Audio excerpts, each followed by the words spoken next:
This is Chicago's very own WGN News at 10. We are following breaking news here at 10. Donald Trump has been indicted on federal charges of mishandling classified documents. He's facing 7 criminal counts stemming from the documents found at his Florida estate. And WGN's Andrea Medina is here to explain this historic indictment. It is indeed historic, Micah and Ray. And not only is this the first time a former commander-in-chief has been charged by the DOJ, but Trump also faces criminal charges. Trump calls this a dark day for America and says he's innocent. Former President Donald Trump took to social media on Thursday to announce that he has been indicted by a federal grand jury on charges connected to his handling of government documents after he left the White House. I'm an innocent man. I did nothing wrong. Sad for my client, although he is resilient and strong. We have not heard anything from the special prosecutor at all. The information that we got about this came from former President Trump himself through his social media channel, which is pretty consistent with the way he's operated when he tries to get out in front of these issues. The North Central College political science professor says other former presidents have dealt with legal troubles, but Trump will be the first to face federal criminal charges. There's nothing been anywhere even close to this.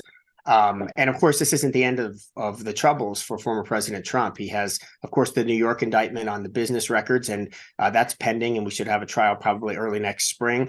But he also is facing the investigation in Georgia, which could lead to yet another indictment. In August 2022, the FBI searched the former president's Mar-a-Lago residence, where hundreds of highly classified documents were recovered. The politicized FBI are spending millions and millions of dollars on this continued witch hunt.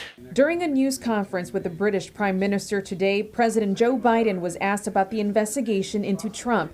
He didn't comment on it, but emphasized that Americans can trust the Justice Department to do its job. Because you notice, I have never once, not one single time, suggested to the Justice Department what they should do or not do relative to bringing a charge or not bringing a charge. I'm honest. Trump insists he did nothing wrong. He says in part, the corrupt Biden administration has informed my attorneys that I have been indicted, seemingly over the box's hoax. He goes on to say, quote, I have been summoned to appear at the federal courthouse in Miami on Tuesday at 3 p.m. I never thought it possible that such a thing could happen to a former president of the United States. I am an innocent man. According to the New York Times, there are 7 counts against Trump. They say it includes conspiracy to obstruct, false statements, and willful retention of documents. Mike and Ray. All right, Andrea, thank you. And we will have updates on the new Trump indictment throughout all of our newscasts. You can always read more at our website, WGNTV.com, and get breaking updates through our WGN News app. Vigil